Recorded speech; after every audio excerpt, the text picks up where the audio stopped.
Alert Weather with Chief Meteorologist Eric Jawson. All right, alert day for Wednesday because we want you to stay weather aware throughout the day. Now, the timing on this system is a little tricky, but some of the latest guidance coming in suggesting earlier we did have 9 o'clock in the morning to about 11 o'clock in the evening, but some of the guidance coming in suggesting that perhaps the severe weather threat begins to wrap up after about 3 or 4 o'clock in the afternoon, but certainly don't let your guard down. Keep checking back in on the forecast throughout the day. But what are we concerned about with tomorrow? Well, not everybody is going to get a severe thunderstorm, but some of those stronger storms, if they can tap into the ingredients and the energy that is available, they may be capable of some strong damaging winds. In fact, straight line winds may be the biggest concern with these thunderstorms tomorrow. But on top of that, there is a tornado risk with some of these thunderstorms as we go throughout the morning hours and the early afternoon as well. So those are the two main concerns that we're keeping an eye on. But some heavy rain could lead to flash flooding, and some of these storms may be capable of some large hail. So let's kind of break down the timing, and here's an idea of what the radar may look like as we head towards 7 o'clock tomorrow morning.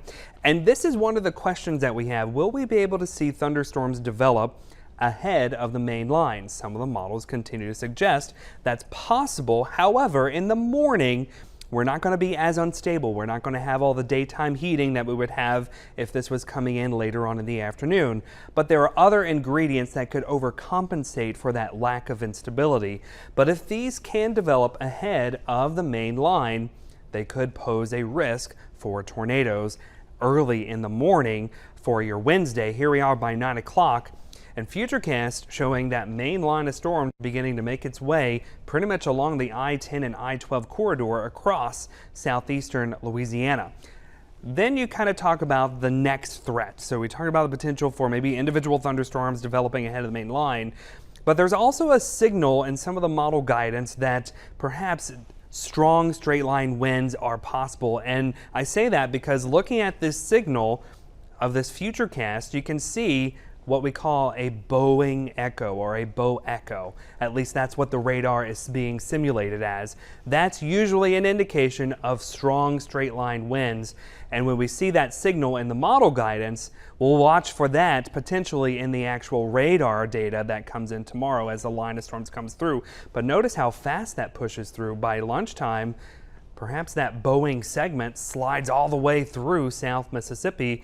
Then we are left with the potential for some heavy rain across the region. So again, it's a little difficult to say that this is exactly how it's going to turn out tomorrow, but we've continued to see this signal in model guidance since the last few days. So that's why we just want you to stay weather aware across the region. Looks like most of the activity starts to wrap up by the late afternoon. We will continue to stay weather aware though by the late evening as well. In order to stay weather aware, make sure you download the WLOX weather app. Again, that is the best way to get alerts. Make sure the alerts are turned on. That way you can get notifications for wherever you are located. And also, if you can safely do so, if you get storm reports through the WLOX weather app, we appreciate it when you send us your reports through the app as well. Looking at the satellite and radar right now, line of thunderstorms moving through central Mississippi, also over across southwestern Louisiana.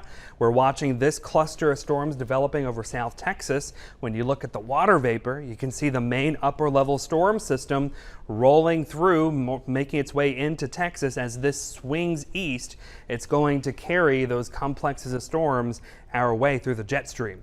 So tomorrow, a moderate risk for severe weather according to the Storm Prediction Center. Again, the Storm Prediction Center puts out these severe weather outlooks. This tells you the probability of seeing severe weather. It's not necessarily an intensity forecast, but a probability forecast. The higher you are up the scale, the more likely severe weather is. By the way, the last time we had a moderate risk for South Mississippi was December 14th, 2022. So just over a year ago, we had a moderate risk. And by the way, that day there was a small tornado that did touch down in Harrison County on that day. Why we're concerned about severe weather tomorrow, where a lot of ingredients are coming together. You need moisture, we got that. You need lift, that storm system I just showed you, that's lifting the atmosphere. We have lots of wind shear. But the one thing that we're kind of lacking is instability, the daytime heating because of the timing. But here's an example of why we're concerned about the wind shear tomorrow. Tomorrow at the surface, the winds will be coming from the southeast. But in the upper levels of the atmosphere, the winds will be coming from the southwest. So whenever storms develop in an environment like this, that's what allows them to rotate and allows them to be strong to severe. Looking outside now, things are a little choppy out there with the wind. We have a wind advisory in effect across South Mississippi. We have coastal flood advisories in effect because of those strong gusty winds across the area. 7-day forecast, it looks like this again as we go into tomorrow, alert day. Stay weather aware throughout the early morning hours into the afternoon. The good news is things really start to wrap up and things look nicer going into the weekend.